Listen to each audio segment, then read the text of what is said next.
Happy Thanksgiving, everybody. We have food, family, friends, and football. That's what we're doing here in this episode of On the Road. We have 2 high schools for you in Cumberland County, including for one very special game tomorrow. We'll have that coming up in a little bit for this week's episode of On the Road. All right, we're now inside Millville High School before their pep rally, and joined with me is head football coach from Millville High School, Coach Thomas. Coach, thanks for being here today. We appreciate it. Thank you. All right, so big football game tomorrow. Obviously, long historic rivalry. Last year, maybe you didn't go the way you guys wanted to here on your home turf. What are you guys thinking for tomorrow? I think we're the better team. If we go out and execute offensively, defensively, those guys shouldn't score a point. But I think we'll be victorious tomorrow. Okay, and what does this game mean to not only you but to Millville as a town in general? Oh, it means everything to the community of Millville. It's the longest rivalry in the state of New Jersey. Longest rivalry in the top 5 in the country, and it means everything. All right, Coach, thanks so much. We appreciate it. We're gonna have you back in a little bit. We're gonna ask you to step out. We got 2 football players here next to me. Guys, introduce yourself and what position you guys play. Kyle Yancey, wide receiver, DB. Eddie Jameson, quarterback. All right, sure. So we got game going on tomorrow. You guys played. You played last year during the game. Not the result you expected. What are you anticipating for tomorrow? I'm anticipating the bus to come out, firing out. Okay, all right, and then you're quarterback for the team. You're kind of leading the charge here on offense. What's your game plan going tomorrow, knowing we got temperatures below freeze? I know you said off camera, a little cold tomorrow. Yeah, but I just expect to execute passing-wise, running-wise, whatever we do. Okay, sure. Now, I got one thing for you guys. I want to do a little fill-in-the-blank, a little fun fill-in-the-blank for football tomorrow. You guys down? We're going to go back and forth. I'm going to pull out my notes here. So we're going to start our first question. Millville football is blank. Millville football is Aggressive. All right. Aggressive. All right, we'll go to you. People don't know blank about Millville football. That we're disciplined. All right, you're disciplined. All right. Yeah. What's your favorite thing about your punter? punter. He can get it down to me. All right. Okay. All right. I got a question for you. What's your favorite play to run with a fullback? Fullback? Maybe we get coaching here for that answer. I like simple zero black or a simple run. Okay. All right. I'm going to go back to you as your quarterback. South Jersey's own Joe Flacco. He is a blank quarterback. He's a great quarterback. Great quarterback. Yeah. Okay, but you didn't know E-word, just great. Yeah. Okay, all right, gotcha. After high school, you're looking forward to? College. All right, same to you? Yeah. College. All right, guys, hey, thanks so much. We appreciate it. Thanks, guys. Coach, we're going to bring you back in for one last question for you here. You know, we do this with all the towns that we cover. We want to know what makes Millville, South Jersey special. What's something in this town that you can't find anywhere else in South Jersey? You talk about football team, you talk about the town. Yeah, well, there's a few things. Number one, you can't find a Jim's lunch. Okay, right, that's in right. another town. You're right. Another thing, we've been covering it a lot. Right, and you can't find this in the country. You can't find the best baseball player in the country. He's from Millville, Mike Trout. Yeah. Right, and the third thing you can't find is the best football program in the country, Millville football. Millville football. All right, hey, Coach, best of luck to you tomorrow. We appreciate the time. We'll be back with you in a little bit. Yeah, no problem. All right, next stop here for On the Road, we're at Bridgeton High School. Next to me, first-year head coach and Bridgeton native, Coach Lane. Coach, thanks for being here today. Appreciate it. No problem. Thanks for having me. All right, so first season in the books. I'm sure you're looking forward to next year, but tell me your overall thoughts and feelings, you know, your first season here at Bridgeton High School. I enjoyed it. I learned more about football than I ever known. I'm a Bridgeton native. I enjoyed it. I enjoyed coaching my own players. Okay. Sort of like my kin. Yeah. You know, these are. What's your coaching style? Attention to detail. I learned with the kids. There's things that I didn't know last year. This is my 4th year being a part of the Bridgeton High School staff. Yep. But I learned more this year than I have in those 4 years. And that's just being more hands-on. As the head coach, you have to be involved with everything. Right. I was a defensive and offensive line coach. Okay. Pretty much for the past 3 years. This year I took over the entire defense. Okay. Along with being the head coach of the team. So I learned facets of the game that I can't say I didn't know exist, but I was never familiar with, and I enjoyed it a lot. Sure, sure. Now, one thing I've heard at the press before we came and saw you is that you have a lot of energy. So can we see a little energy? What are some of your motivational tactics? I hold the kids accountable. My Okay. kids, my players. Like I always Positive reinforcement. Absolutely. I always speak about how I'm from Bridgeton and the way things at Bridgeton are supposed to be done. We're different. We play both sides of the ball. Some players do not leave the field at all. I mean, you might get a water break, there might be a timeout, but we play the entire game. We're tough. Just consistent effort, and having a kid who's been playing pretty much the entire 48 minutes of the game, they need energy from their coaches. They need energy from guys who've been sitting on the sideline barking out calls. And that is where I come in. All right, so leading by example. Absolutely, sir. All right, we're gonna come back to you in a little bit. We're gonna slide you out for a little bit. We're gonna bring these two guys in. They're also on the Bridgeton football team. We're gonna do a little fill in the blank with these guys. Thanks for being here. First, just tell us you guys' name and what your position is. I'm Tasmania Burton. I play quarterback and DB. I'm Cameron Donku, and I play linebacker. All right, let's do a first question. So, how did you guys think the season went? Tell me your feelings, what you're looking forward to for next year. There was a lot of ups and downs. Okay. Lots. We've been through a lot. We've been through really a lot. We played together though. We played hard.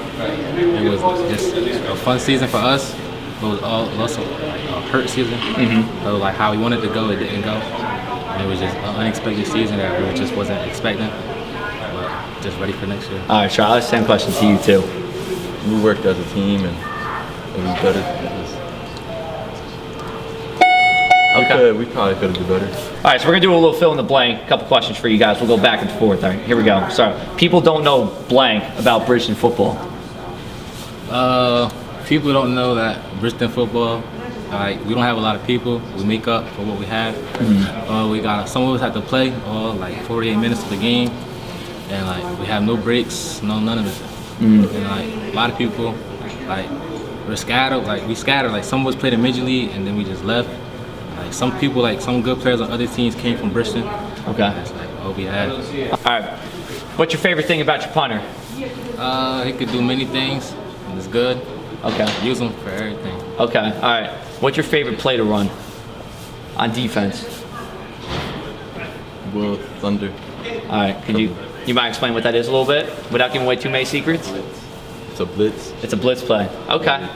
All right, sounds good. You're quarterback for the team. All right, so we have another South Jersey quarterback who's in the pros, Joe Flacco. Yeah. Joe Flacco is a blank quarterback. He's a good quarterback for the Baltimore Ravens, but I think Lamar Jackson is better. You think Lamar Jackson's better? All right, fine. Well, yeah, he did pretty good on Sunday. All right, so looking forward to next year. You're a freshman now. You're going to be a sophomore next year. What are you looking forward to next year? To get better and to do more. Okay, and then you're graduating senior this year.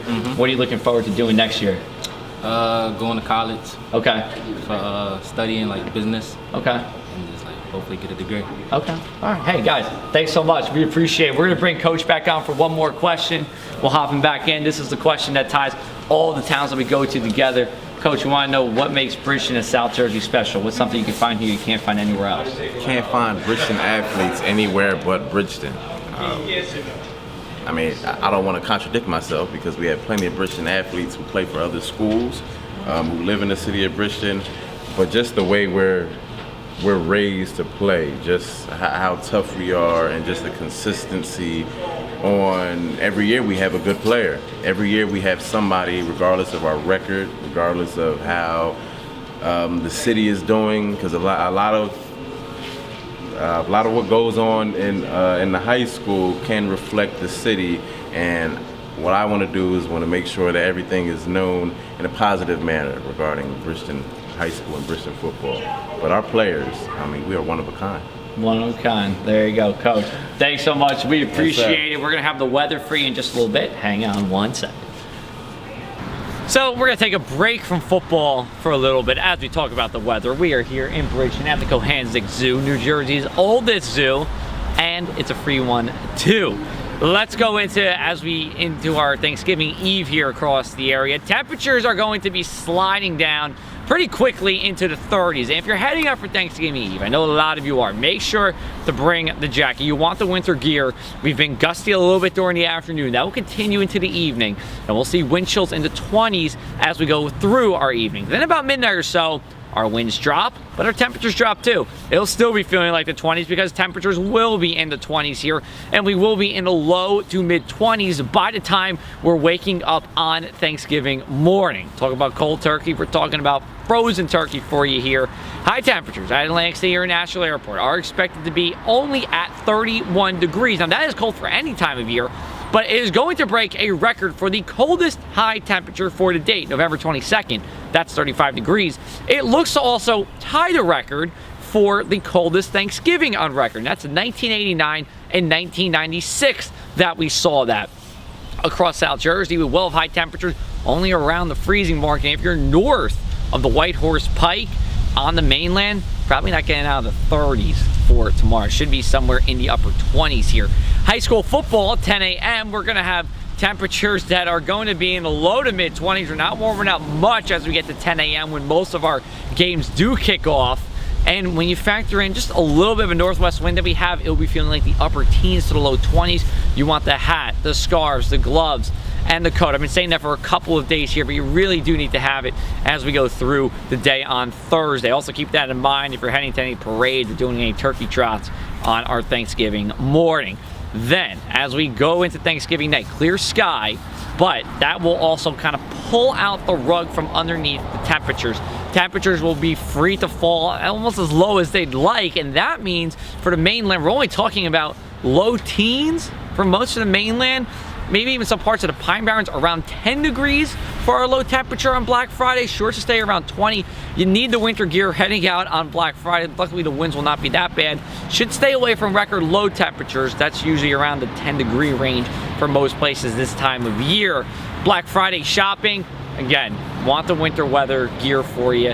Temperatures are going to rise a little bit more than where they were on Thanksgiving. Should be on the upper end of the 30s, all with plenty of sunshine. Then we turn to the weekend, which will be warmer. We'll be in the 50s to near 60 degrees, but we're going to change the mild weather, but we're also going to change our dry weather into wet weather. We have a pair of coastal storms, one Saturday night into early Sunday, another one Sunday night into Monday.